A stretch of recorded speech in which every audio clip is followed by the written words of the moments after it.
La vie vous a abandonné, rien ne vous marche, vous échouez presque à tout. Vous vous sentez écrasé sous le poids des forces ténébreuses, de l'isolement, de la solitude et des soucis quotidiens. Vous n'avez pas la paix et la tranquillité. Vous avez besoin d'accompagnement pour atténuer vos souffrances, pour développer la force et la puissance qui vous habitent.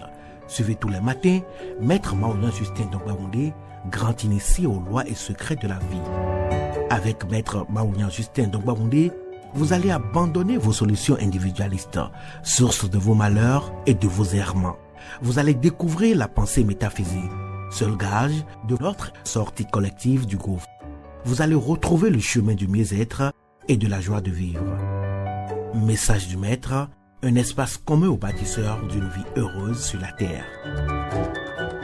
Mesdames et messieurs, hommes et femmes qui peuplent la terre, mes frères et mes sœurs bâtisseurs de tous horizons, en vos différents grades, degrés et qualités.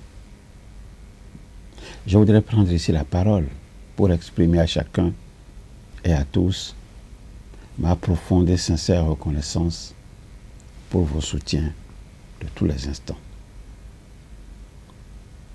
Avec vous ce jour, je voudrais, pour le compte de cette 9e saison, entièrement consacrée aux 9 trésors d'un homme de cœur,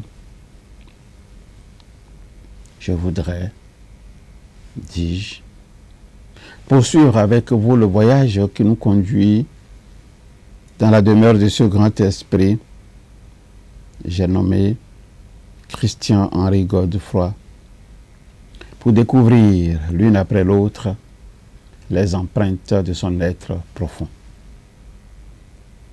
Dans mon message de ce jour, nous allons réaliser une compilation des grands enseignements que nous avons tirés de l'examen complet et total du 7e trésor, ce trésor qui nous a donné tant de matière à réflexion durant ces dernières semaines. D'où vient le mot pardon et quel est son sens? Le pardon, ça soigne, ça libère aussi. Le pardon est une porte ouverte sur l'avenir. Le pardon est un véritable pouvoir. Apprendre à découvrir le chemin qui conduit au pardon. Intéressons-nous davantage aux 4 étapes du chemin qui conduit au pardon. L'effet cyclone du pardon, c'est la culpabilité, la fierté et la honte. Recherchez des moyens pour sortir de votre culpabilité. Mieux vaut avoir des remords que des regrets. Et le meilleur des remords est une vie bien vécue, parce que Dieu vous pardonne. Apprendre à se pardonner à soi-même, c'est la meilleure règle. Le faux pardon, le pardon difficile et la réconciliation. Comment y arriver? Apprendre à devenir un enseignant du pardon, c'est un grand enseignement. La place des valeurs affectives, des valeurs humaines dans une société juste et harmonieuse. Les valeurs affectives les plus importantes, comment les appréhender? Que se cache-t-il derrière la colère?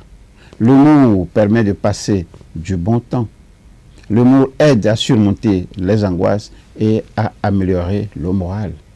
Avoir de l'humour, c'est mettre les difficultés de la vie à distance pour les atténuer par un mot d'esprit. L'humour est d'autant plus difficile à saisir qu'on le retrouve ici et là, partout, nulle part donc. Découvrir les formes de l'ironie situationnelle les plus connues et les critiques qu'elle suscite, c'est un enseignement. Quand vous avez du mal à faire rire les autres, le malaise est vite arrivé et le courant passe mal. Une bonne plaisanterie peut ne pas amuser lorsqu'on manque à l'égard de son contenu de la sympathie ou de l'empathie. Toute plaisanterie moralement dégoûtante perd son rôle d'amusement à cause des stéréotypes et des attitudes jugées nocives. La compréhension de l'énoncé ironique s'acquiert par les enfants à l'âge de 5-6 ans pour s'achever avec l'adolescence. Le rire engendré par l'humour a une fonction cathartique qui purifie et libère. Plusieurs théories psycholinguistiques ont émergé du fait de la difficulté à établir une définition claire de l'ironie verbale. Et ce qui rend l'ironie difficilement définissable est qu'elle peut faire appel au paradoxe, elle peut faire appel à l'écho et elle peut faire appel aussi au faux semblant. L'ironie exprime l'attitude critique liée à la désillusion.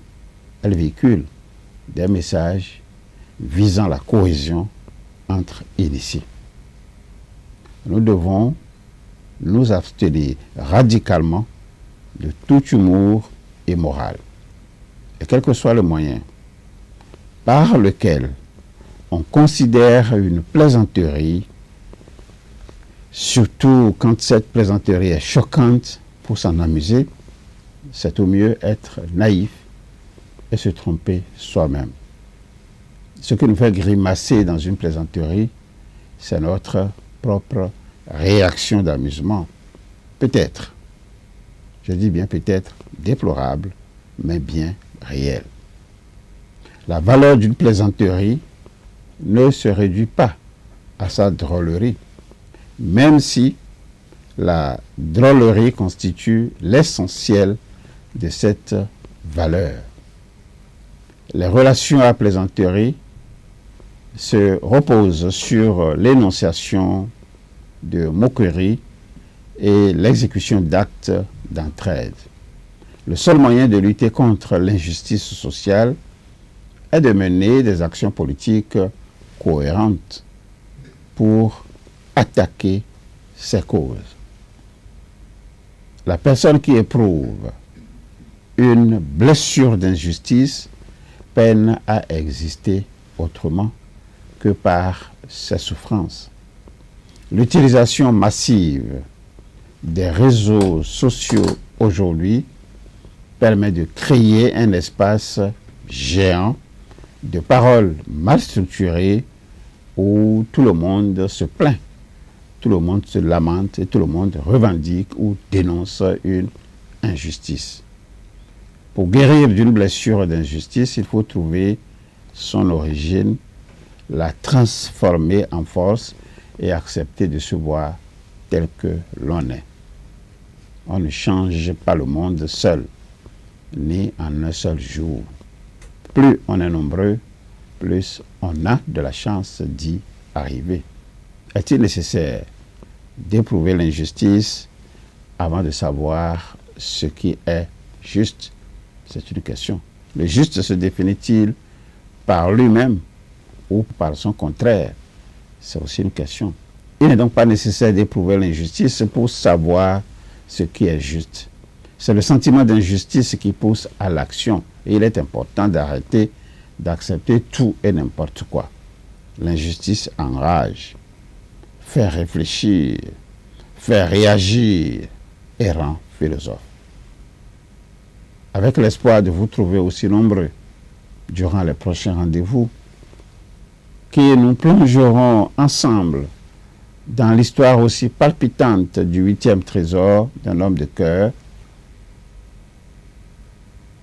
dans l'espoir de vous retrouver très nombreux, je vous souhaite de passer d'agréables moments. Au revoir. À bientôt.